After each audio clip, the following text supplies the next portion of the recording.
Chapter 919. Ah, shit, that castle's fucked. Hello, everyone, and welcome back to another episode of the Pod D Cast. I am the best guy ever, and this is Hypocrite. Yahar, I'm a pirate. I got a sword and a cutlass. Oh, it is separate from the sword. Well, you know, I'm a two-bladed man. What can I say? Okay. I stab you and I slice you. Excellent. Chapter 919, The Ruins of Odin Castle, is the chapter before us today in the manga, One Piece, by a Japanese man. It's called The Ruins of Odin Castle, but forget that bullshit. Let's talk about this cover page real quick. Volume 46, finale. This one says second half. Yeah, well... so that of two implies it's the final one. Well, Jaimene's book says second half, but I read the manga stream. And you did as well, and the manga stream one says just part 2. Oh, Christ. We don't know if it's... Because, notably, Bellamy's not here, so, were they going to reference Bellamy? This, I believe, accounts for everyone except for Bellamy, so I think it probably won't do a third part. I'm just going to check this. Straw Hat Pirates. And I know I was on the wiki the other day, and earlier today, and it said all the allies. Okay, allies. Yeah, okay, so there's 7 associated crews. Bellamy is not one. So according to this, all have been represented now, and Bellamy has not. But that's, understandable, because in the last thing it said, he's retired from piracy, and he doesn't even have a pirate crew anymore, as far as we know. Yeah. So, it'd be understandable. This is the last part. I choose to believe it, but we'll find out. I just want to know what he's drawing. Could be anything, dude. What flag is he making? It's got to be literally something Hitler's pirate flag, who is in this series canonically. He's at Reverie right now. Oh yeah. Yeah, that guy's cool. I forget his name. I don't know if we heard it. Anyway, so that aside, all right. Of course, we've just got Idio of the Idio Pirates, Leo, Tontata Boys, Hajrudin of the new Giant Warrior Pirates who left Buggy's team, and Orlumbus of the Yonta Maria Grand Fleet. And so that's all 7 little sub-crews established and doing their thing. Yes. All right, cool. Glad to hear it, team. Good work. Yeah. So I mean, what this symbolizes to me is I hope this is the last one. Let's get a new cover arc going, Oda. Forget these guys. You've been doing this forever. I am completely tired of it. I don't care about any of these characters anymore. Give me something new. It's time for Katakuri's fucking cover arc. Oh. That's what it's time for. Yes. Yeah, I was going to ask what you think, and Katakuri would be very good. I don't think it's too soon. I think it's because remember when after Ennie's Lobby, Bluno wakes up and does his little cover arc where he rescues the rest of CP9 and then they have their little adventure. I kind of want closure to Katakuri in that same way. It's a little different from, I guess, what happened to Bluno. All right. The thing with that is that we know Big Mom is coming to Wano. So, either that's going to be a very short cover arc, because that would have to end before he maybe arrives. I'm confused. Why are you so insistent? And I've heard I think I'm actually just confused. Why are people so sure that Big Mom's going to be here? Because she called Kaido on the phone and said, I'm going to kill Straw Hat Luffy.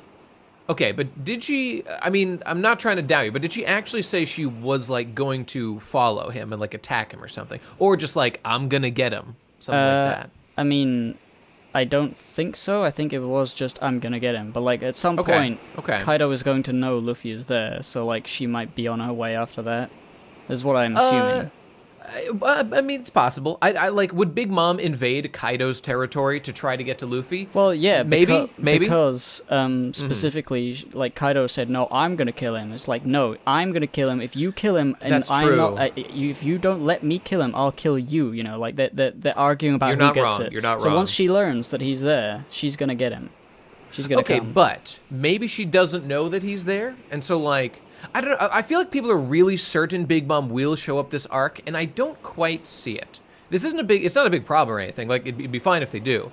It's just, I think people are I don't know. They're more sure than I feel that she'll show up. But whatever, that's fine. I mean, I It's do okay. see that her being involved in whatever Elbaf arc we have is more, like, thematically relevant to her as a character.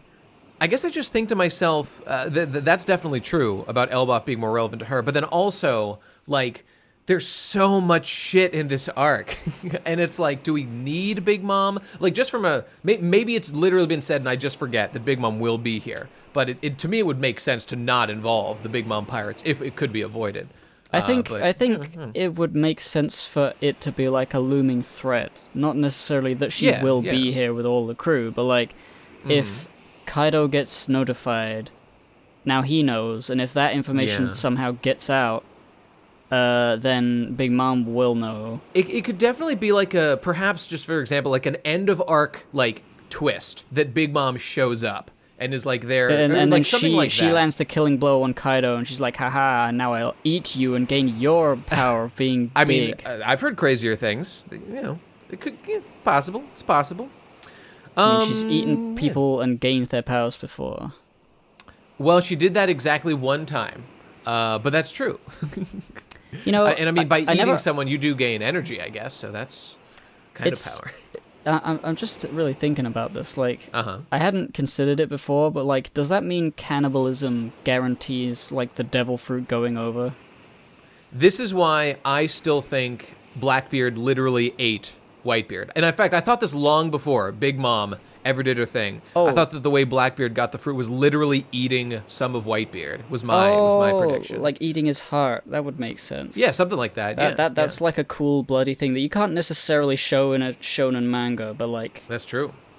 Now, of course, it's also possible that Blackbeard, who is a very knowledgeable guy, like, had the fruit that he knew would be reincarnated from the Gura Gura no Mi, and, like, he's like, I died right next to him, so my fruit became the new Gura Gura, as I know that's how it works, and then I ate it. So, like, that's possible, too, but I like the idea that he literally took a bite out of Whitebeard, or ate his heart or something. That would be sick, and I hope that's what happened. I mean, they did. Although then again, cover it up. Whitebeard died. Whitebeard did die before Blackbeard got a chance to eat him. So, Well, that means I don't know. eating a corpse. Oh wait, yeah. but like as soon as Smiley the big axolotl or whatever died, like pretty quickly after that, we see another fruit take. So like maybe the timeline doesn't line up with that. Maybe he really did use the fruit strat.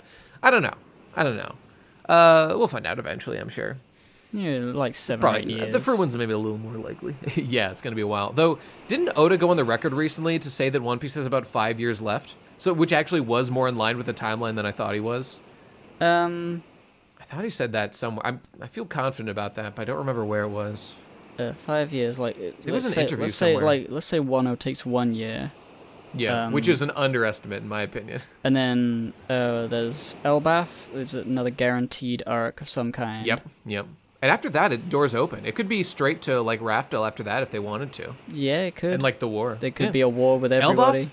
Oh man, I'm just saying, how sweet would it be to have the final arc, like the final like, you know, kind of arc of like individual adventure place be Elbaf, where like Usopp does something truly glorious and like really becomes like the great warrior of the sea that he always wanted to be. I mean, he's already proved himself a lot, but just like having the final island be where like Usopp finishes his character arc would be so succulent. Like obviously Elbaf is going to be great for him no matter what, but that'd be satisfying. He is the best character, so it's only fair. It'd be like Yasop's already trying to be like Yasop. Yasop. He voted for Hillary, no doubt about it.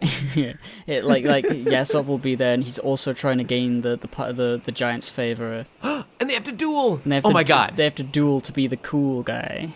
Dude, are you aware that in the filler, there was a filler arc in Roguetown, whatever, when Usopp gun duels a guy named, his name was like Daddy. His name was like I literally remember this, Daddy. the father. That's Daddy the father. Very redundant name, but you know, it gets the point across. And he had lost a duel to Yasop in the past or something. Yeah, I don't know. It'd be cool. There's got to someday. There has to be something that happens between Usopp and Yasop of some kind, and I'm sure it'll be great. Yep. One day. All right. Well, anyway, Let's get right to today. page It's time one. for 919. That's right. The ruins of Odin Castle. Castle Odin. Let's commence.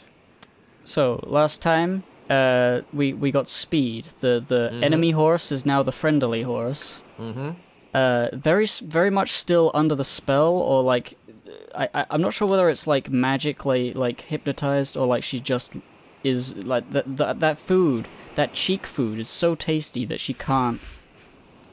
This is clearly hypnosis. There's no doubt about it. It's not that it's just that tasty. She wouldn't abandon her fucking crew. Well, all right. Like just because it tastes real good. Well, it could, yeah. But like, the power to tame animals. Yes. Like maybe that's the clearly animal what it half is. of her is like, oh man, but I really want to bite one of those things again. Yeah. Like, and that's like overpowering her rational thought. I don't know. I yeah, guess it's that probably is something just like that. hypnosis, but with a different description. Yeah, more or less, that's true. And I just want to say my assessment of Speed, the character, overall at this point. So, like, basically, she's now calling herself, like, the servant of Otama. She's like, I'm going to take care of her. It's only natural for a servant to take care of their master. So she's totally, like, an ally now. I just want to say that it was obvious to me from the first second this character was on screen that she was, like, not going to be serious. She was going, and I'll tell you why. It's because she's, like, got the hot, generic female body. Like, that's just how I know that Oda's not going to take her seriously as a character. Then again, Okiku is a little bit better than that, and she's pretty similar to that, too. Well, she doesn't have the bazongas, as we've discussed previously. Oh, that's true. She might be a man. It's possible. We'll have to find out, eventually. Yeah, I can't remember what I thought, but like I think the man twist would be like less and less important as we go on. Like, that's not really. I mean, you know. It'd be like, yeah, like it wouldn't change anything about her character or the story. Well, really. it'd be like a joke. Like, she is a samurai, which is a very strange thing for a woman in Wano to be, because that doesn't really happen. I mean, at least in the olden days, that certainly didn't happen very often. So it's possible. She could be a woman, still, you know. Yeah, well, I think, like, as we find out later, her being one of the 5 that was sent forward gives me some sort of like feeling that when they were together, like, Kinemon probably trained her, like, so that they could when survive. Shogun SJW was in charge, before President or Shogun Trump took office, with the election 20 years ago, the very violent election. They went back to the past. I mean, we'll get to that. So, like, we'll get to it. Yeah. So anyway, my point is just that Speed is boring and kind of just, as expected, a disappointment of a character. She's going to do nothing, be completely boring for the rest of the arc. And nothing she is doing now is of her free will. She is literally being mind controlled. That is immoral, but I don't care because it's a kid's story. And I just want to point that out to everybody. This is nothing like everything she does now is not by choice. It's because she's being forced to by mind control. Right. So just keep that in mind, everybody. Well, I mean, clearly, Tama will come back in the story, and what happens with her and Speed will be like if that runs out and she tries to give her another one and it doesn't work, will she remember any of the things that happened? Like, will she be able to build like real friendship while hypnotized, and then when that thing wears off, it's like, oh, I'm actually friends with you now. Like, I feel like Oda's building to that. He's playing a little. Remember what's her face? What was her name? Bello Betty. Remember Bello Betty's like encouragement devil fruit that we were just like, that's literally mind control. They didn't do it. Blah blah blah. This is basically the same thing. I feel like Oda. My shonen senses are tingling. I can feel the chapter like in a little while where Speed is like, at first it was just because the thing was controlling me, but I became like attached to you and like I started to care for you, and now like I actually sincerely want to like defend you guys because you're like a good girl or something. I can feel it coming. Yeah. But then I just question. And I don't want to read ahead, I don't want to read minds or anything, but it's like, if that happens, it's like, well, you didn't choose to go down this path, and you abandoned your fucking Yonko pirate crew so goddamn easily. I question your commitment in the first place, which maybe is fine for a kind of a brutal Yonko's crew. But you know what? It's not that big a deal, and I don't actually care. There's no need to dwell. I still think the way they're going to defeat Kaido is They're gonna feed him the little dango, and then Tama's gonna say, "Now go into the ocean and drown," and he's like, "Okay." Yeah, Kaido has he tried to drown himself? with his suicide attempts? He's like a devil fruit, isn't he? Or is he just strong? I forget. I mean, we don't know. All right, He's got big horns, which are suspicious, but yeah, I don't know. Yeah, maybe he's tried to drown himself, but when he passes out, he's like... He just floats to the surface or something Like he automatically swims, like he can't stop from swimming while unconscious. And he's like, God damn it, like something silly like that. Maybe he's too buoyant, or his like he just never runs out of air because he's got really big lungs. Dude, what if the reason he wants like an animal crew is because he wants some beast strong enough to punch him so that he can die? Yeah, maybe that's the motivation. I don't know. He grew up like being eaten by bears, and that like his whole life as a child, and that's what toughened him up. And he wants to remember those times by building the biggest bear of all time to kill him. It could be something like that. Who knows, man? We've got to learn more about him, but he's very interesting. Shit, there was something else I was gonna say. Fuck it. If I remember, I remember. Whatever, it's fine. So anyway, whatever. Speed and Otama, they're leaving. She's gonna go back to her little place. But we get this little thing of she's like, I'll never forget the taste of the red bean porridge and the apple I ate today. Gonna go give it to Master. A bond of friendship that will never be broken has been established between Luffy and Tama and the rest of the townsfolk. Cool. And also, at the bottom of the page, there's this little thing about Luffy being like, I'm gonna keep the katana a little bit longer. I can't be a samurai without one after all. To Luffy, he just thinks it's cool to be a samurai, but due to things that I suspected all along, it's going to be, at least narratively, very important that Luffy be visibly recognizable as a samurai for various... You think just having the sword and like, oh, you're a samurai, let's fight? Like, what do you think could happen? I will be happy to tell you when we get to it in a couple pages. Okay. And I'll spell it out for everybody. Right, and Zoro getting so cucked. Just let me see the sword, Luffy. I just want to look at it. You're not even using it right. I looked, and I don't think Zoro gets to look at it this chapter. No, he doesn't. He continually gets cucked forever, as anyone who goes against Luffy's will. Yeah. Anyway, so Otama, yeah, they go. They leave, and then the townsfolk are all like being happy and like, dude, you saved us, Luffy Taro, you are the man. You gave us food, and we're all happy now, haha. And then Law. Wait, before Law says that, one of the townsfolk says a hilarious line. Okay, so in Jaimini's box, a woman comments, my grandpa's healthy again. Remember that guy who was about to die? And he says, in Jaimini's box, it's a gift from hell. But Manga Stream translated that line in a much more, what I think is an accurate way, it was a gift at the gates of hell, implying he was saved from just about to enter hell, which is a very different combination than it was a gift from hell. It's a gift from hell. I mean, yeah, just, it's like, just saying. A gift is a gift. When it Satan comes from gave me hell, this. like, is it a good thing if it comes from a bad person? That's a good question. I don't know. I don't know. Satan gave me, like, no strings attached. A shiny red apple. Like, is that a bad thing because Satan gave it to me? There's no curse. I mean, Satan gets a bad rap, but, maybe he was right. It's a gift from hell. Yeah. But then we get this panel. All right, this is my favorite panel in the whole chapter of Law. Just so reacting to all this goodwill, it just says, a benevolent pirate. How revolting. All right, so this is Law being full edgy. Like, when I look at Law here, I see him, like, as a baby. Like, when he was a kid, when he first joined Doflamingo. Like, being the edgiest child of all time. Just, like, wanting to murder everyone with grenades strapped to his body. A literal Allah Akbar suicide bomber. And like killing people and like training with the mafia and having to, all my family's dead. My whole country was wiped out. I have this disease. It'll kill me in 2 years, but I've got to train to become strong so I can kill everyone who fucking made fun of me or something. This is great. I really like this one panel of Law. It's very endearing. Like, my favorite thing about Law is that he's like, he is kind of evil. And he likes doing evil things. I mean, he's a pirate, he's trying to kill people. Amoral. He's amoral. He's Shadow the Hedgehog, Sasuke He's Shadow the Hedgehog 100% in this panel, and it's great. But he's like very clearly like got a soft heart. Like he he does.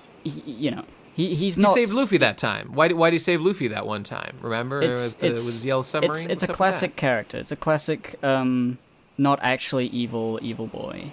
If Law continues to do things like this, and then just be a smart boy and occasionally do something more important, I will have no problem with his inclusion.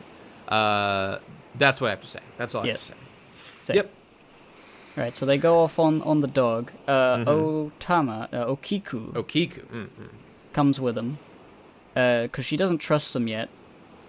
I mean, we'll find out in a fucking few pages what she's hiding. Yep.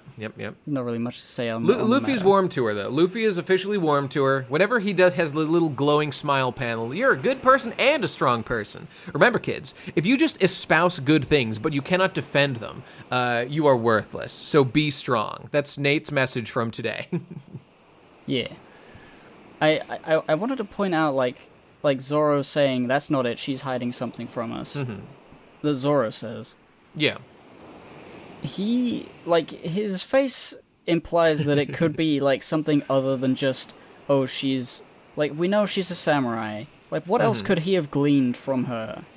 I guess that this might be, like, a little more of, like, a hint that, oh, she's a man, actually. Because she looks worried. Maybe. Here's what I think this face is implying. I think this face of Zoro's is implying that, like, he like, she's obviously not telling everything about who she's a samurai and all. She hasn't talked about that or whatever. This is all super clear to Zoro because he's not an idiot. And he is aware that she's hiding something. He doesn't really care. And he is currently, like, making fun of her and kind of snickering because he's like, oh, I know that you have a secret. And he's kind of making fun of her. I think this is a purely playful expression on his face, and that it's not like, because the Straw Hats are not the most divulgent of unnecessary information people themselves, so certainly not Zoro. Indeed. Or Luffy, who never told anyone he had a brother or a second brother, or that brother's dad was Gold Roger, or any of that shit, that Garp was his fucking grandpa, etc. Even though many of that would be quite useful to pirates traveling around the world. It would be useful, but it would be like, oh, whoa. Well, maybe Garp as his grandpa might be useful to pirates, just to know in case that comes up. Whatever. Doesn't matter. Right. Anyway, Flower Capital, baby. Here we go. So things are looking good. This is where we get to see, like, the spoiled rich brats, the little snot-nosed freaks of. They're just okay. These children have done nothing wrong. They just are kids who probably have, like, corrupt parents. But that's the parents' fault, not their fault. I know, but they are drawn, like, to be ugly. That's very true. Like, people who have the wrong information are also ugly freaks. Except this lady is drawn extremely sexually, and I love her. So yes. She obviously is a good guy, because I want to have the sex. No, that's incorrect. You've made a mistake there. This is how I understand it. This is a mistake of judge of character. She turns into a snake later. She's a snake. Oh, no, she was ugly after all, therefore an evil character. No, my mistake. No, the snake is a good part. That's the funny part. That's the cool part. But snakes can kill and venom. But what the snake implies is that I think she is a member of the pirate crew and not actually a teacher of, like, she's not from this country. Oh, I didn't even think about that. So she's indoctrinating the youth with stuff. Damn, that's a good-ass observation. I didn't even think of that. Because look at her blonde-ass hair. She doesn't look Japanese. She looks like a fucking Westerner, like, wearing a kimono. Like one of these weeaboos I've heard so much about. She's a fucking weeaboo is what she is. Dunk her ass in the toilet. Give her a swirly. You can't dunk her in the toilet. She'll go down. She'll just slither out of the way. Slither all over the place. I don't know whether it's a snake or, like, something else. Like, what else could it be? I guess it's just a snake. It looks so. Her appearance here is, if I remember correctly, there's a Japanese folklore thing called a naga, I believe. It's like a sexy lady with a long neck. I'm gonna Google it right now. I think it's a naga. Japanese. I played World of Warcraft. I know what that is. Well, okay, but in the okay, it's definitely a snake, and I think it's a naga is what I'm thinking of. Yeah, okay, the images seem to support this. So I clearly, I mean, as Oda does, like it's a Japan themed arc. This person, like, looks Japan themed. There probably is a One Piece explanation of it's a person who ate, like, a snake devil fruit, such that she kind of represents this thing in real life folklore. That'd be my guess. So, but yeah, we don't know for sure, I guess, but I like the idea that she's a member of Kaido's crew who's been put here to indoctrinate the youth. Though, I mean, she could just be a native, I guess, who's just been told what to say, or, you know. But I like your idea better. Yours is better. Yeah, We'll but like see. also like devil fruits don't happen on Wano. Apparently. I mean, yeah, they bring them in. You know, the Kaido guys are bringing in smiles, so it's it's possible. Yeah. Okay, well, fair enough. I think she's probably like a smile person who ate like a snake smile. That's my guess. That's my guess. But the kids are just like, and I actually really love this part. So she's just like, hey guys, what's isolationism? And like the kids, clearly being politically indoctrinated, are just like, that's a form of government that protects the people in the country and keeps them safe from outside invaders.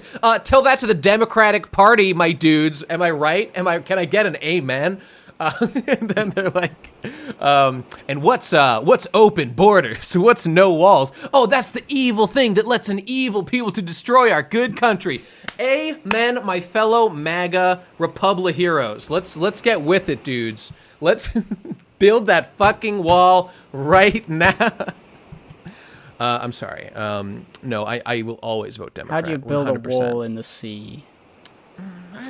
It's a metaphorical wall. It's about emotional walls. Is really what it's about. You put up emotional walls like Pink Floyd. Yeah, Shut exactly. off the world.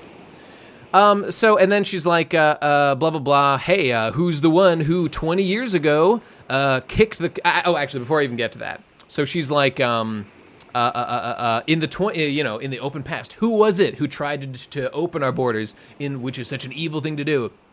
Odin and the 9 red scabbards. Now, take note of this, class. Odin and his 9 red scabbards. Now, I really wish that One Piece was in color right now so I could see what color scabbard Zoro and Luffy have right now. I suspect there's some red on them. We don't know for sure. Actually, Zoro we could find out pretty easily, and I think there is some, but whatever. I'm not going to worry about it. So 20. We know this is 20 years ago. This is interesting. This is important lore, everybody. Write down. Listen up, class. Odin and his 9 red scabbards. Okay, we're going to touch on this. We'll get back to this shortly. Wait. Yeah. The zombie samurai, the guy that Zoro took the sword from. You think that might be one of the red scabbards? Oh no, definitely like not way him because he's he's definitely like a legend from the past. Damn. But you know what? Real quick, I'm just gonna Google Zoro's swords. Zoro. I know he has one red one. I think that his one with the yes, one. Yep. Okay. Yep. Just confirmed it. One of them does have a red hilt, and that is, yeah. Wait. Is this right? Sorry, hang on. Like one of them got destroyed, Yabashiro or whatever, and I think that the one that he still has is good. Okay, sorry. Hang on, everybody. 1 sec. Zoro. No, it's swords. it's the one that he got from the zombie is the red scabbard. No, that's not true. The one he got from the zombie has that like circle pattern on it. Oh yeah, the flowery or, one. The other one was this cursed sword, right? I think it's the cursed one. That's... Where did he get that? I forget. Was it just in the shop? You know, okay, I'm looking at it. Yes, this is confirmed. He got both the cursed one and the really good one that got turned to rust and destroyed in Ennie's lobby. Both of those were given to him in that shop in in Rogue Town by that shop owner guy. How the hell did he get a red scab? I guess it might not actually be it, but then it looks the same as the one Luffy has, which is a sacred blade. Well, we haven't. I mean, okay, so we haven't actually seen what Luffy's looks like, but we know that Luffy's is the same. No, it's the same hilt, like pattern on the guard. Okay, all I'm saying is we have not actually seen it in color. It is possible it's a different color. My guess is that it's red because it likes the same family, made by the same guy. Like that's a safe bet, but it's just we don't just 100% know because we haven't actually seen it. Hang on, let me. Kinemon. Oh yeah, what's Kinemon's got for swords? What does his sword look like? I can't see. Oh, I can see. It is a black sheath. I just googled him in the anime, and they're black. At least what here. What if they got it wrong in the anime? You don't know. Well, see, the thing is, like, anyone could be given like a red sheath later on. So, like, if you just give Kinemon like a red his thing, swords look just sort of normal. Yeah, they do. They do. Now, remember, kids, if you're paying attention, I made clear to point out that it was going to be important that Luffy has a sword, and it's looking very likely. It, in fact, is probably a red sword, considering that it shares the family line with the one that Zoro has here. By the way, I'm just guessing if Oda had designed the scabbard of that sword, of that cursed sword that Zoro has, to be purple, I'm guessing these would be the 9 purple sword boys. Just putting that out there. Just putting that out there. Just that's a fun fact. Anyway, remember, kids, everything has a logical explanation. Nothing is impressive. Everything is boring. Right. Okay, so let's keep going. There's a lot to say about this, but I want to cover it once we've covered all the information. So we heard the story 20 years ago, whatever. 9 red, or Odin and his 9 red boys. A hero/villain appeared to defeat Odin. It was the current shogun Kurozumi Orochi, and they're talking about two-blade style. Yeah, so that he has 2 swords. So he's got 2 swords. Oh my god! He's got 2 swords, so he's gonna have a double sword fight with somebody. Maybe he'll literally fight Zoro, and that'd be cool. I don't know. That would be very, very cool indeed. As long as he's good. I mean, it sounds like. I mean, this is actually interesting. Like up until right now, I had actually been assuming that Orochi would be like a weakling, and he would be like a kind of like just like a politician, like a weak, like, oh, I'm the shogun, ooh, I'm just a fairy boy, and I wave my fan about, woo, there I go. But apparently he's famous. He's at least famous for being a sword boy. So that's something. I'm calling it right now. Orochi was an understudy or a retainer for Lord Odin. Oh, is that what happened to Oda back in the day? Huh? You remember Oda, who united Japan way long ago, or like Ichiro Oda united Japan with One Piece? I forget his full name, but whatever his name, but like Oda, the famous lord. Shit, like he's the most famous Japanese person in all history. I forget, but his name was Oda. And he launched a campaign to unite all of Japan, and he got halfway done, died, and then like I think it was his second in command, who I think people think may have betrayed him, or maybe I'm fucking wrong. I don't know. That guy finished the job, and it was after those two finished that Japan was one nation, and then after that it was like up until then it was like states and stuff. Like the fact that the current shogun is a sword man, and it just lends to him having been a soldier for someone, and who else but Lord Odin. When is, Oda, real life Oda, worked on Rurouni Kenshin way back in the day. He helped draw Rurouni Kenshin. Is Kenshin going to show up in this manga? Oda, do it. I want a crossover. Put him in One Piece. Is Rurouni Kenshin the one with the big, like the hedgehog hair? Yes, the red-haired, yes. Hey, dude, you Rurouni should watch on hedgehog. fucking... I can't believe you and Munchie should watch on Chibi-Baka sometime. You should watch Rurouni Kenshin. It's famous. Oh, it's well liked. Anyway. So okay, turn the page. Here we go. New characters over in the tea house. We got some slick looking billies talking about shit. We got fried fish hair. I like that hairstyle. It's always funny. Me too. It's cool. He's like a old school Japanese delinquent punk. And then you got, I'm going to call this guy small feminine Jinbei. Is what he looks like to me. Yes, he's good. Also baboonish. You see Jinbei everywhere. You love Jinbei. If you zoom in close enough, like on every atom in my body, it's just little Jinbeis making up all the subatomic particles. What a terrible universe. I don't even want to think about it. Anyway, so you got a guy here. So this guy's talking some shit about Orochi a little bit. He's like, I'm just going to talk some shit here. Orochi, he's so cautious. He's such a cautious man. Although I think Manga Stream phrased that a little differently. It said, Manga he called him Stream a said coward. he's a coward. Called him a fucking coward. All right, that's a pretty big difference there, guys. Yeah. I think coward is more correct, because the guy gets all like, oh, you're being too loud, you shouldn't say that. It's like, it's true. He's scared of ghosts coming back. Haha. That's true. And so, so more information from this guy, Inemuri Kyoshiro. Hang on. Wait, is this the thief guy who we were talking about? No, this isn't like the leader of the thieves. No, it says Kurozumi family purveyor / money exchange house. Okay. So he works for... he works for the shogun. I don't know what purveyor / money exchange house would like He runs a money exchange. I mean, I don't know. If you come to Wano with doubloons as a pirate, you got to exchange it for yen? I don't know. maybe Something like that. Anyway, okay, more information. Okay, important.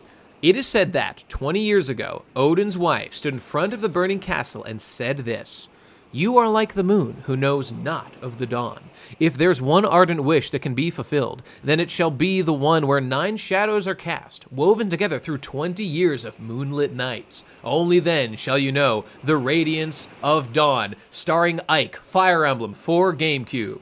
We fight for our friends. They do. And then, There's Robin. So that's interesting. There's Robin. On the next We've page. got Robin, lads. We've done it. We persevered and we made it to yet another Robin appearance, and she's looking good. So she's performing in the tea house here, gathering intel. She's completed her training that she was Looks like getting it, yeah. scolded for before, and now she's like in a prominent place getting information like a sneaky person. I have seen Memoirs of a Geisha. Remember this fact, everyone. I am the expert. But this is, I just love this because, like, I mean, you can see Robin. Oh, she's looking so sneaky in that one panel. Ooh, ... Indeed, Robin. As she gains intel from, like, Orochi's inner circle. She's learning right now. We're witnessing her science as she, has infiltrated, like, the inner sanctum of the, higher ups in Kurozumo, whatever the fuck is Orochi's team, and is learning that, like, ooh, they're scared. There's a prophecy, 9 scabbards, blah, blah, blah. And then the guy finishes the thing. "In 20 years on a moonlit night, vengeance will come. 9 samurai will appear. They will kill you and open this country's borders." We are now in the prophesized 20th year, and so that's why the Shogun is really spooked. Because there was a prophecy, my dudes. Odin's wife made a prophecy that in 20 years, this place would all get fucked, and that 9 guys would come and kill him. And how interesting. How interesting. Yeah. Especially, well, yeah. Now, okay, so now we know more information. But, there's still much more. I want to get into all this, but let's keep going.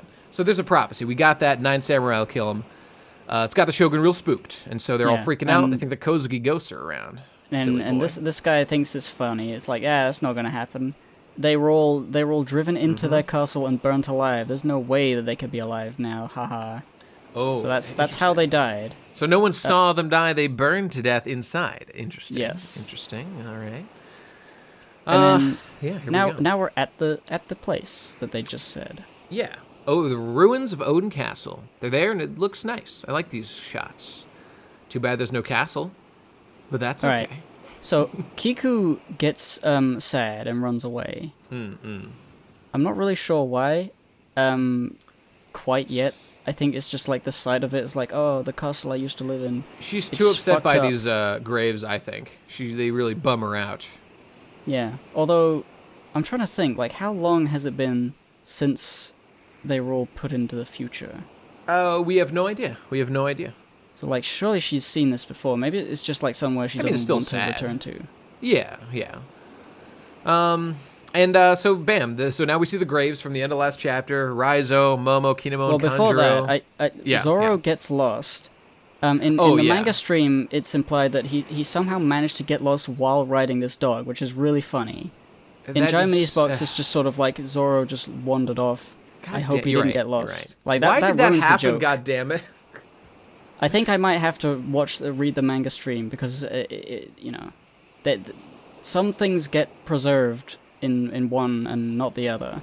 There's no like perfect translation of One Piece. It seems. I read both and find the middle ground, I guess. But even though I don't know, one might just be right, but who knows?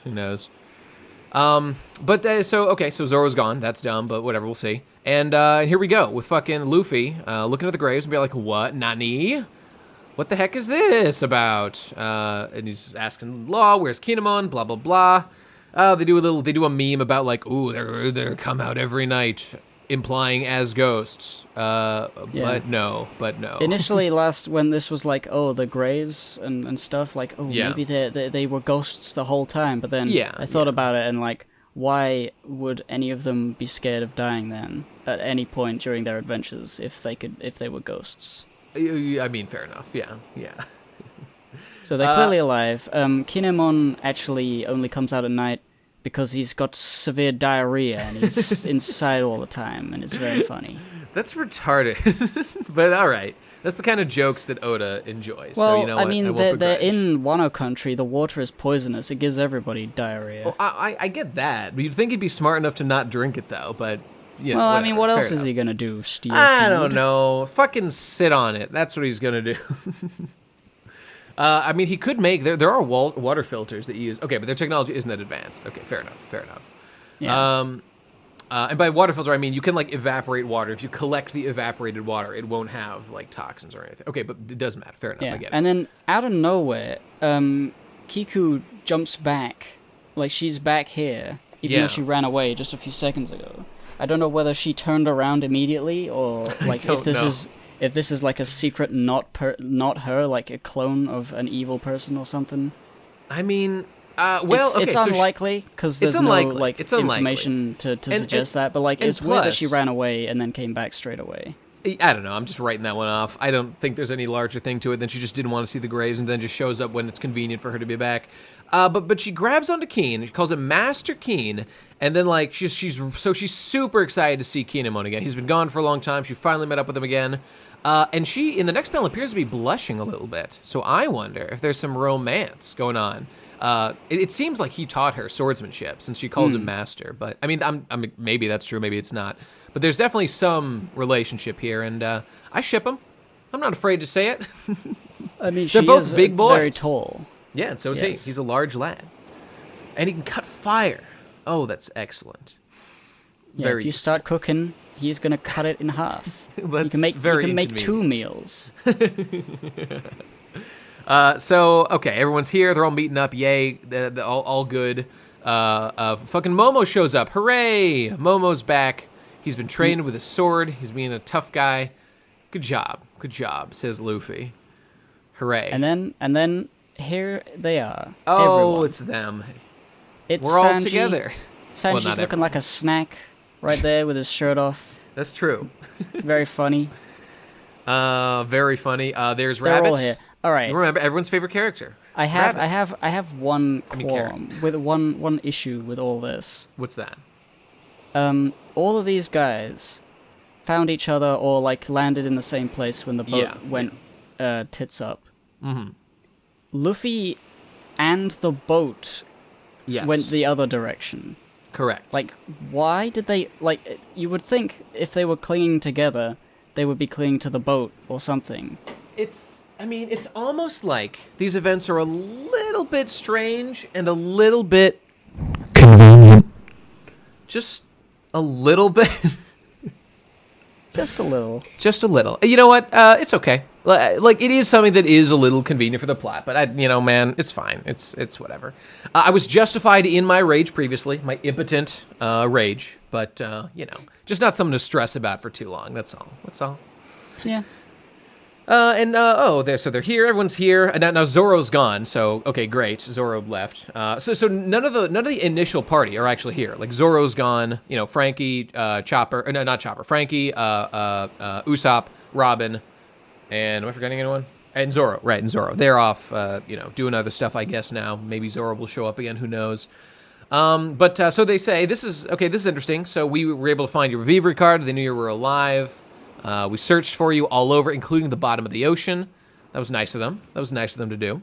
Luffy did not do that for them, by the way. Luffy did not go look for anyone in the ocean. He'd have drowned.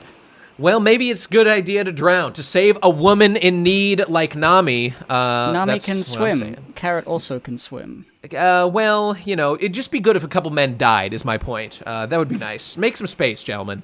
And here's the boys, Law's boys as well, the 2 guys. So Beppo's shitting. I think Zoro's gonna find a Beppo shitting, and then that's gonna be a scene. He's gonna step in bear poop and be like, ugh. Camera rolling, bear shitting scene. Zoro wanders in. It's like, all right, we got it. It's a wrap, everybody. Oh, it'd be good. Imagine the actor who plays Zoro in the real show of One Piece. I won't. And Never mind. Moving on. Imagine instead So of Law's just like, let's get down to business. Let's talk. And that's how I feel as well. Enough of the Yes. bullshit. Yeah, let's talk. So, they say things, and then here comes the big secret. Yes, it's time.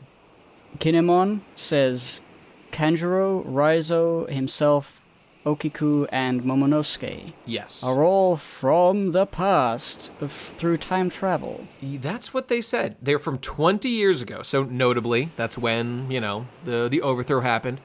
They're from 20 years ago in the past. So I think it's pretty clear that Yes. whatever happened, they were going to be burned alive, but they escaped.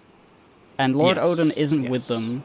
Yep. So presumably, I would assume that Lord Odin had a power, like a devil fruit power, to send people into the future, but it wouldn't work on himself. Something like that seems likely. Yeah. Yeah, I would and then- imagine it's a devil fruit, but who knows? We'll see. And he died, and his wife died, the one who gave the curse. Seems or that maybe way. she didn't. I'm not sure. They call it a curse, but Well, it's a it's prediction. just- It's a prophecy, basically. It's a prophecy, and I don't really know why she said it. 'Cause, Well, I can tell you that's why. sort of I can giving tell it you why. away. Well, okay. So there's a lot to unpack here. So first of all, okay, when we say time travel, there's a couple different types of time travel. Some of it can be really bad for a series, and I'm not going to say ruin it, but be really bad for it. Others can be generally innocuous. Now, if you've got the kind of time travel, let's say that I actually think, this is my headcanon, I think that Odin's wife had this power. Though maybe it was Odin himself, and I'll tell you why in a minute. But I think that this person has a devil fruit power that can specifically do the one thing of send things forward in time, maybe even an exact amount of time. I don't know. That's a guess. What I think happened is that they were under attack. The castle was being burned down. The wife comes out, or maybe like the wife does a thing and sends these 5 people to the future. And I'm gonna guess while Odin stays to fend off, the Shogun guy, Orochi, or whatever. That's just a headcanon. And the reason why she was so confident in saying, in 20 years you'll face hell, is because maybe her power is to send things like, I don't know, however long it's been since then, 20 years, like minus however long they've been in the future, like that many years. So like maybe it's 16 years and they've been here for 4, and then they've been like, trying to get stuff together for 4 years to get revenge or whatever. That's what I suspect is going to be going on. I do have some other thoughts about it though, about what might happen here. I don't know. I think, Yeah, what do you think? Like, what do you think? most of the time travel ruins everything. Yes. I think this is potentially like one of the not bad ways to have time travel, where the person who casts it, the person with the power, can't send themselves in, but they can send other things and only forward. So like, it's essentially like they're freezing them and then they appear later. Yes, Freezing them in space-time, and then they appear later same in the timeline. If they just I was thinking that it's possible that they didn't actually use a magical power to send them to the future.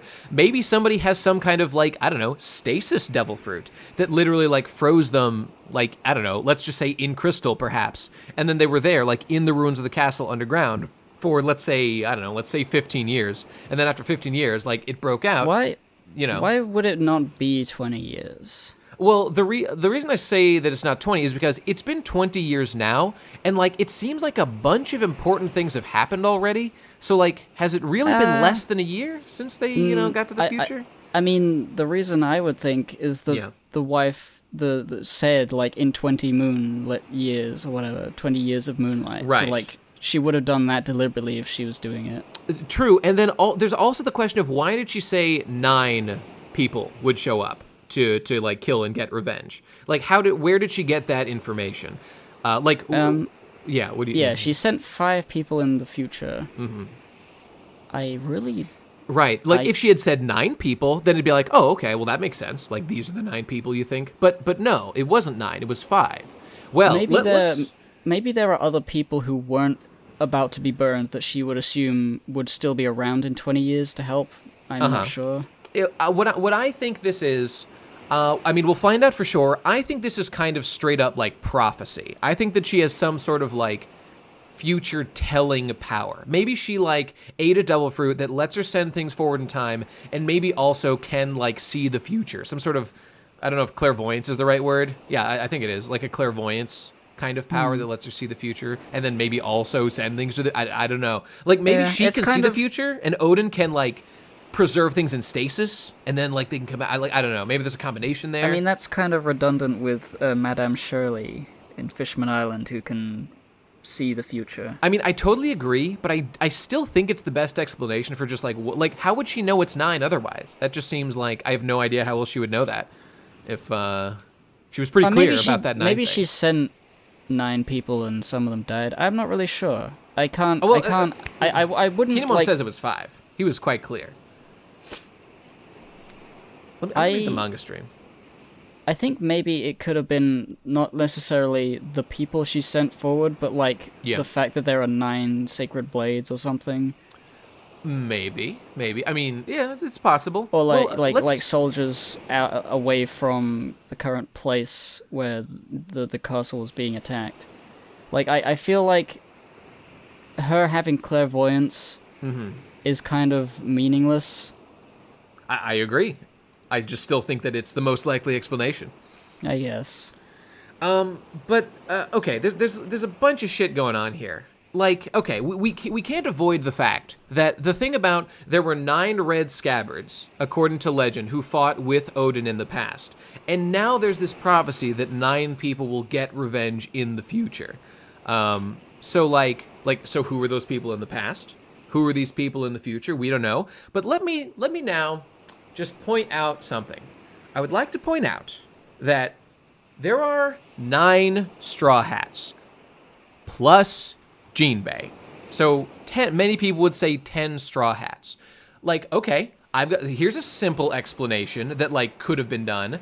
Like, if she had said the 10 people who are like going to, defeat you, I'm like, that stacks up with what Oda has said, that there are 10 members of the Straw Hat crew, including Jinbei, making the number 10. But no, there are 9. There are 9 people. Is it literally just the Straw Hats minus Jinbei? Is that, like... I just can't avoid bringing up the, like, whole... There's some hints that this is, like, the Straw Hats minus Jinbei thing going on again. And, like, what the hell is that? Maybe it's literally going to be just like Luffy and like 8 people from Wano, but I cannot not bring up the fact that there's a connection there, that it could be just like Straw Hats minus Jinbei, which is very strange. I don't know whether it's very strange, merely because Stop cucking Jinbei! Make him a real member of the goddamn crew! Well, I mean, I agree, but like we've already gone and we're already past the point where Jinbei is not going to be, like, in Wano. But you think, like, Big Mom's gonna show up? Well, like, if a Big Mom shows up, it'll probably be with Jinbei. Okay. But we don't know what happened there, but, like, the implication is that he lost. My criticism is on the writing side. Like Jesus Christ, Oda, you make a big prophecy about like 9 heroes, and again, I know that we don't know it's the Straw Hats, but you cannot tell me that it doesn't seem likely that number does coincide with the number of Straw Hats who like are on Wano right now. Like it's those people. It just seems very strange to me that Oda continues to not involve Jinbei in Straw Hat affairs when why would he choose to write it this way when he could have just chosen to not write it this way and involve Jinbei? Like, I want to just accept Jinbei, but he keeps doing this. And again, I know that it's not confirmed to just be the Straw Hats, but again, you gotta admit that there's some hints. There's some odd connections to be drawn here. Do you see my point? Does that seem reasonable at all? I see your point. You're saying that Jinbei should have just not been left behind when they left Whole like it's all part of this weird thing about how Jinbei is in the crew, but he's not in the crew. Like, the fact that there's a prophecy. Let's just say that it is, in fact, the Straw Hats, like, who are the heroes of prophecy, which, let's be real, would make a lot of sense, given the context. Like, the fact that it's, like, all the Straw Hats except for Jinbei is just, like, such a cuck move on a writing, like, side of things. To just, like, not involve one of the Straw Hat members. What's with this weird push and pull? You're hot and you're cold. You're yes and you're no, Oda. Just put him in the goddamn crew. All right. But I'll counterpoint. Okay. With one thing. This is just the Shogun that this is about. It's not about Kaido. Like, Jinbei could appear as, like, a secret, like, thing to help with Kaido after, like they'll be fighting both at the same time. Imagine the Straw Hats defeat the Shogun, then Jinbei one-shots Kaido. What I mean is, like, when they're fighting the Emperor, like, Kaido is gonna be there and around, and his pirates are gonna be there, and, like, they might need some help, but, like, you know, they know, like, they were prophesized to do the Shogun thing. There's only 9 of them. There can't possibly be another one, and then Jinbei shows up and he's like, aha, I'm gonna punch him. Like that could be where he's going with it. I do agree with the idea that it's kind of lame still. Prophecy's put in a story just to be subversive, do nothing but undermine a writer's credibility. Like, they do nothing, like, they are literally the author saying, haha, joke's on you, like, you fell for believing me in my writing, which is like you can do that, but I would say it is objectively a mistake. You're telling your audience to not trust you. That's why, like, I would just stay away from prophecy, like, across the board. Like, the Madame Shirley thing, I think, actually works. Because Madame Shirley's thing is 100% confirmed to be real. And, like, we're just like, yes, Madame Shirley's thing will happen. There is no doubt about it. He will destroy Fishman Island. And then because we know that's 100% sure, we can, like, extrapolate, like, okay. So, like, why would Luffy do this thing? Like, why would Luffy destroy Fishman Island? Like, okay. Like, there's a thing about the straw, like, the fishmen actually want to leave Fishman Island and come to the surface. So that would make sense. There's this arc. There's, like, a mechanism to do so. All of those things make sense. But, like, like, the prophecy is fine. Like, okay, her prophecy is the 9 Straw Hats defeat, the Shogun and, like, save the world. Like, okay, that's fine. That makes sense. My criticism is just like, but why the fuck isn't Jinbei here? Like, it's just about the Jinbei issue. It's not at all about the prophecy thing. I just find it very strange. If that's what turns out to be the case, I'll just be like, man, like, what's with Oda just not involving Jinbei in the fucking story of One Piece and having him be this weird around the edges uncle guy who he claims over and over is a real member, I swear, guys, and yet just, like, doesn't involve him. And maybe he'll be a permanent member after Wano, and he'll be involved in everything they do, but I'll just be like, man, he could have been here. He could have fucking been here. The Fishmen pirates stayed behind to let you escape. Just write it differently, Oda. You could have just written it differently, and anything could have happened. It's exhausting to be so mad about fiction. it's like, I'm trying to think of, like, if Jinbei was here, what would have happened differently? All they have to do is just say, wait, do you mean, like, at the end of like, Whole Cake Island? Like, if Whole Cake Island, like, Jinbei stayed on the ship, and, like, they continued the chapters as we've been seeing them, like, what would have changed? Jinbei would have been, I guess, like, the road up there, like, they wouldn't have sunk, but maybe they would have anyway. Yeah. Because of the octopus catching them all by surprise. Dude, nothing would have changed. Nothing would have changed. Because, like, Jinbei would have been with the rest of them, and he would have appeared right now. And that's really all that would have changed at this moment in time. And then just change 9 to 10. That's it. That's all you got to do. Like, like, people could be like, oh, Jinbei's such a good swimmer, like, it wouldn't have made sense for the Straw Hats to get split up underwater. I'm like, dude, whatever, it's fine. Like, it was a really strong current. It's not a problem. Maybe he really just does want, like, Jinbei to become a full-fledged member on Chapter 1000 because of 10.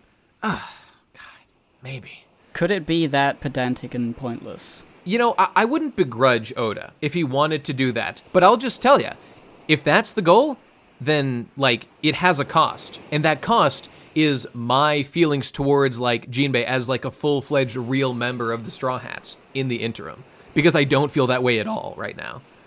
Yeah, And like, I would just argue that's a worse experience for the reader. That's what I think. It's like that Bishop Renaud from Fire Emblem 7.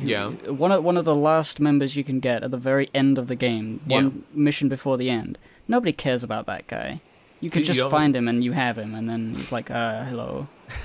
Yeah, Terrible. like you can't do anything. He's not useful. That's really what Jinbei is.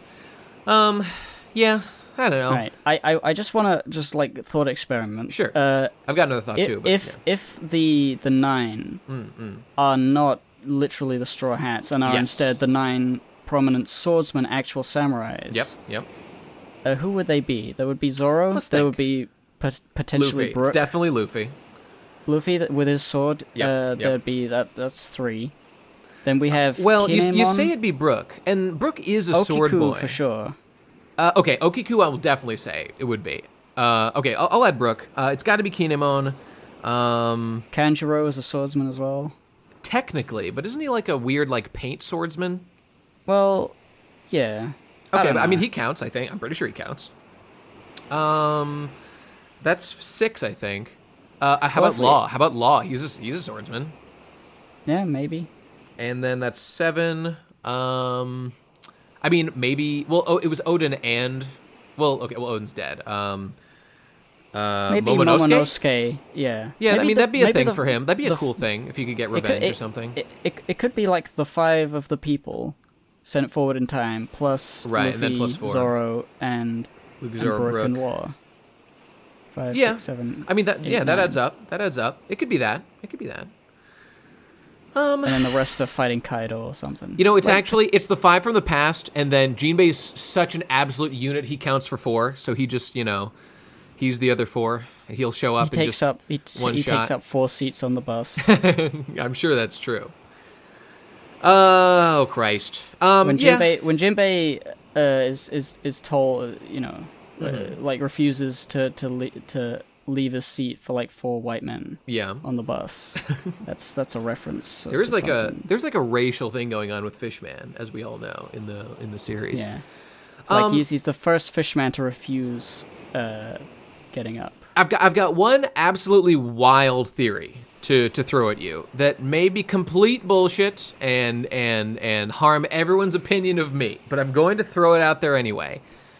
Okay, I can't ignore that in the past there was something about Odin and his 9 scabbards. His 9 red scabbards were the ones who fought.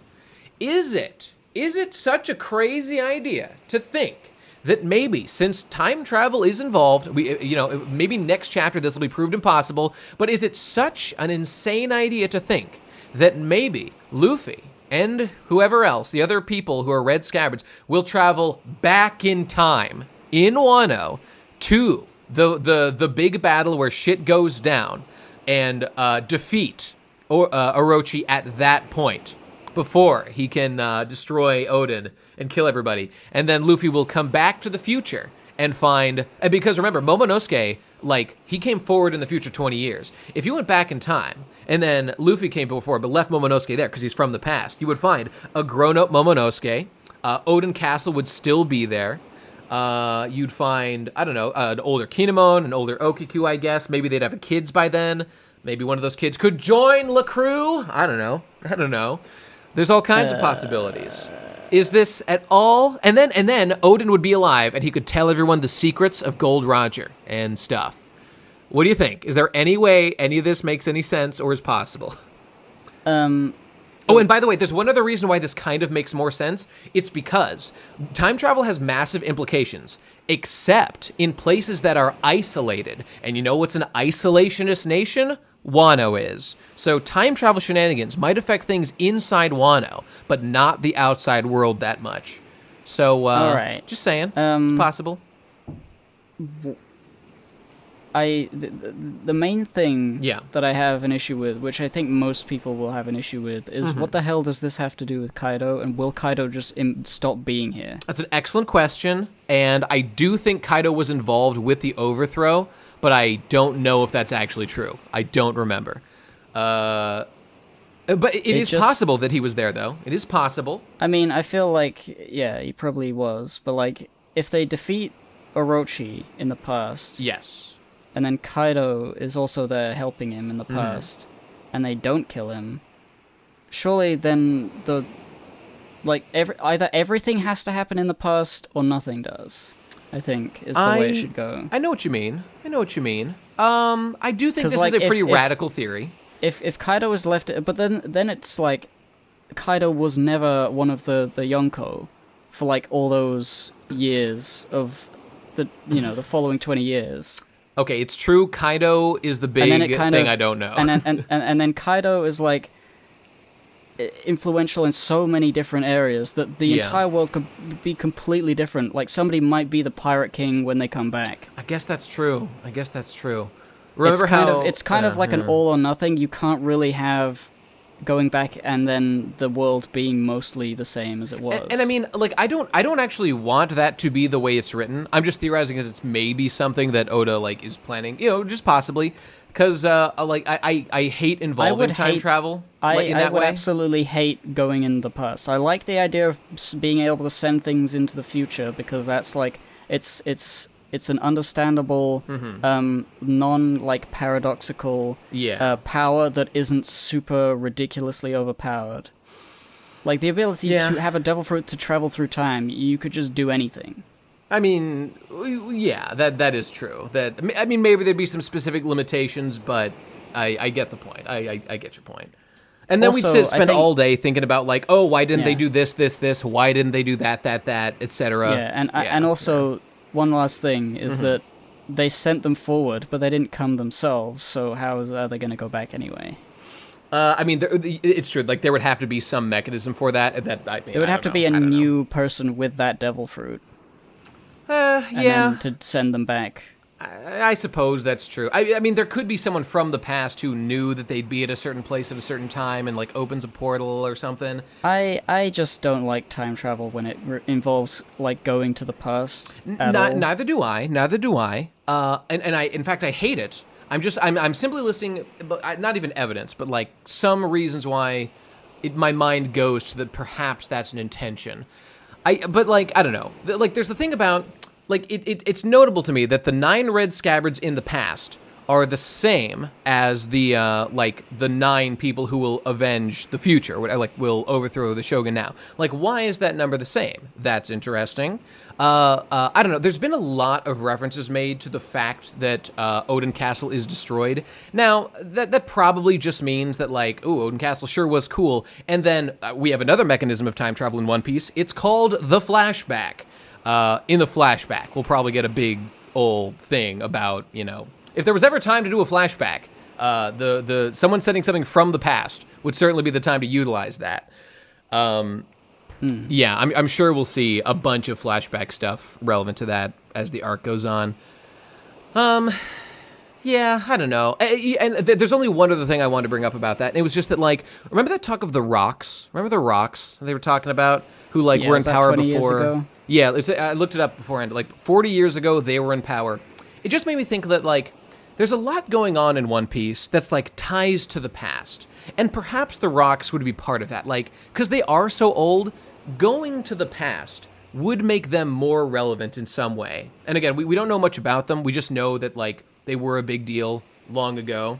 But by the way, to kind of go a different direction, the fact that we now know that some characters have been sent from the past to the future, well, that tells me possibly that the fact that like the rocks were relevant in the past made me think at that time like, oh well, there's no way their leader could like be a big deal or whatever, that can't possibly matter. But if we have someone who can send things to the future, well, that kind of changes that equation. Now it certainly could be like relevant. Oh yeah, what do they say that happened to the rocks? They're not specific. They're just like when like Roger ended their age or something. Like when Roger came on the scene, like they faded away 40 years ago.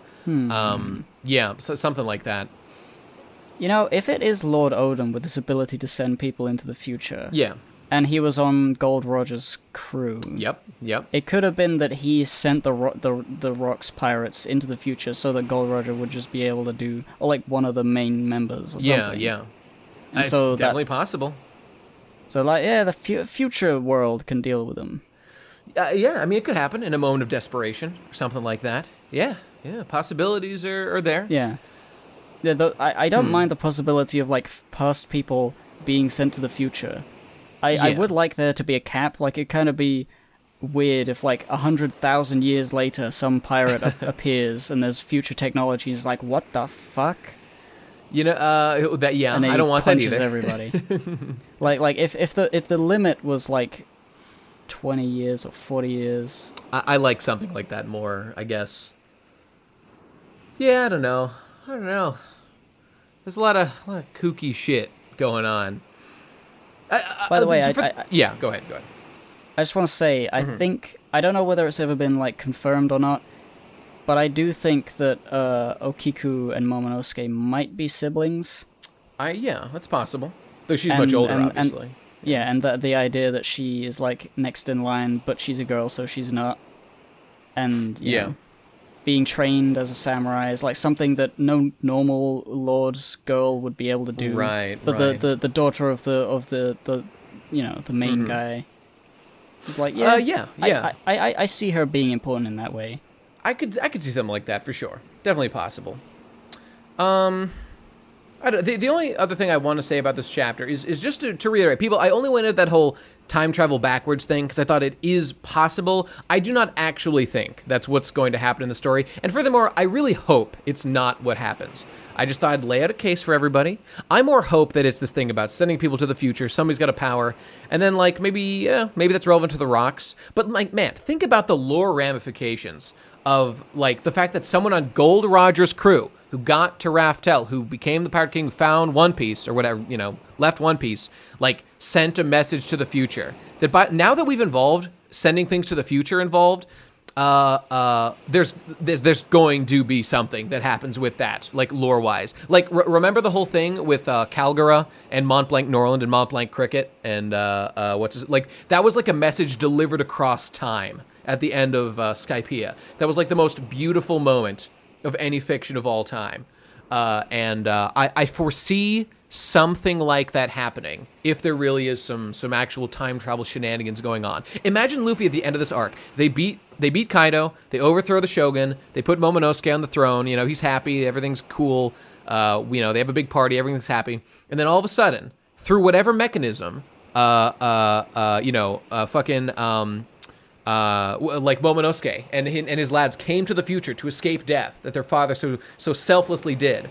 Another message comes through, possibly that had been sent before that, if like they have control over when it comes through. It's a letter. The letter flutters down, and it just says, like, this letter is being delivered to those, like, who saved Odin's kingdom in the future. Like, we knew it was going to happen, and we knew that you'd be the people to save it. Like, thank you, and, like, One Piece is real. Signed, Gold Roger. Or, like, some shit like that. Oh, that would be cool. Would that not be the hypest shit? Yes, Queen. Yassup will be on that. We need more Yassup memes about going, Yassup. You know? you had a good little speech going there, and then you sort of you yassed it up. You yassed it right up. Everyone, please press Yass in the chat if you are with me and your team Yassup. Put a few extra A's in there, my dudes. I think a letter signed by Gold Roger is going to be like, oh, cool. That would be very cool. Yes. It would be. I'm not sure it makes sense with the timeline, but still. Well, I think it would definitely lend credence to the idea that somebody knew the prophecy. What about this? Okay, I mean that. Well, I mean the what's his face? Maybe Madame Shirley was on Gold Roger's crew as well. Maybe she was a crazy fortune-telling binge. I'm just gonna say it's like for maybe forget the whole like a message comes through at that point. Maybe Momonosuke was given a letter like by Odin. In the past or something, like maybe Odin had like a time travel fruit or something, you know, to the future, and like Gold Roger knew, and just was given a letter from Gold Roger. Because by the way, I want to remind everybody, in the past, fucking Momonosuke had said something about like Ace or like Luffy, and like, oh, you remind me of someone like Gold Roger. Yeah, I think I have a memory of Gold Roger. So clearly, Momonosuke, when he was young, like met actual Gold Roger. So I thought it was Ace. That was my theory. But now that we know time travel's real, it was fucking Gold Roger. So he came into direct contact with the man, and I'm just saying, maybe Gold Roger like gave him a letter to give to somebody who helped save his kingdom in the future. Maybe Odin did that. I mean, I don't know, but there's more connections to Gold Roger happening here in One Piece and the deep lore of One Piece. So this is dope shit. This is dope, and we're really getting closer and closer to like actually knowing Gold Roger and getting like a personal connection to the guy, which actually is kind of a double-edged sword, because I kind of love the impersonal way that like Luffy starts the story as just like he's just one fucko who's just one of the billions of pirates who's gonna become Pirate King. And then he gets stronger and stronger and meets great crewmen and has adventures and, you know, goes to places like Skypiea where you see the writing from Gold Roger. And all that is absolutely magical. It makes you feel like you're like progress is being made, like you're getting closer to like these deep secrets. And, you know, I was going to actually say that, like, you know, it's a little bit like special snowflake. They're like, oh, of course Luffy will do this. But then I think to myself, like, of course Luffy encounters more and more Gold Roger stuff. Like, he's the one winning at getting One Piece. He's the one actually achieving these things to get closer and closer to One Piece. So, of course, he's going to encounter these people and these things that, like, Gold Roger had been and done. Yeah. So it only makes sense.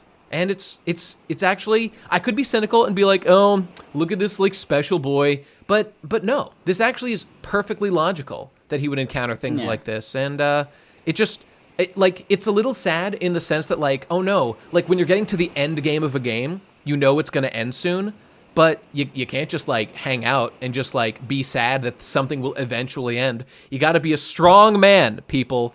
See things to their conclusion. Finish your job, finish the story, make it a piece that people will remember forever, like this podcast and its legendary production value. Yes. Like this. I don't think it's too bad to get more like information about Gold Roger, as long as it's not like a full-fledged like flashback. We will of him. eventually get a flashback to Gold Roger, like end game, like end game. I think it'll happen. And you know, we got that one with Whitebeard and Gold Roger. That was a little but like thing. small things like that, like small little conversations where it's like he's saying something and it's like we don't need a flashback of Gold Roger's backstory or anything. I mean, I'm perfectly fine with one. Just like, I mean, we know that he just like was a guy who went on adventures. Like, we could have one just like about how he grew up, like at the end of One Piece. I just don't want it to be before the end of One Piece, because the mystery of Gold Roger is what it's the biggest hook of One Piece, and so you can't spoil that before the very end. Yeah. Yeah. I mean, we already kind of know what he's like. He's just sort of similar to Luffy. He's like, haha, I'll just do whatever I fucking want. I'm a pirate. Yeah, it's true. It's true. But, I mean, I certainly feel like, man, I'd sure love just, like, I don't know, a chapter about just, like, Gold Roger hanging out on his crew. I think if there was, like, a backstory, I don't think it would be, like, tragic or, like, anything. It's just, like, I kind of want to be a pirate. I kind of want to just sail around and see what's out there. Like, that's the reason he left home. Like, it's just as humble as it could possibly be. Yeah. I would not want, please, for the love of God, do not make Gold Roger like a child of destiny or any of that bullshit. Just make him the best. Being the best is all the specialness a character needs to be that kind of a person. Yeah, like the boss from Metal Gear Solid 3. Or something like that. Yeah. Oh, God, what an emotional roller coaster. I mean, a lot of what I said this chapter, this is almost a kind of a theory show, what we do here, because we just read a chapter and, like, theorize what's going to happen, rather than, like, a deep analysis. You know what? It's both. It's actually both, because a lot of this will become irrelevant, possibly next chapter, when we learn more. But, it's fun. Like, this is what people do every week, you know? They speculate, so. Yeah, this is what we have done before we started the podcast. This is just... It is really fun to have theories and to argue. Oh, it's so much fun. One day, I bet Ben's going to regret not being part of this. Because how many times we invited him, he's never caught up. You're missing the ride, Ben. Remember, Ben, if you're listening, One Piece is about the journey, not the destination. Also, you're uninvited. Wreck. Slain. Dab. But not really. Yes, if you want to read. Yes up. Yes, queen. Yes, audience. I think that's going to do it. That's really all there is to say. There's no sign that there's no chapter next week, so we'll just assume that there is. And that's that. So we'll look then for a new one. Please subscribe to our YouTube channel and watch and like the videos. Also, go to patreon.com/thepodcastpirates and enlist to be a true hero of the podcast cause and be in the best hippo pirate crew, or whatever the hell we're called, capitalist enterprise. Yes. And join the Discord to talk Link in the with description. like-minded freaks that's who free. are also That's free. pirates. We'll see you there, folks. Have a good time. Have fun. Have a beautiful day. Have a wonderful life. Say hi to your wife. For me, she'll know what it means. We'll see you next week. Bye. Goodbye.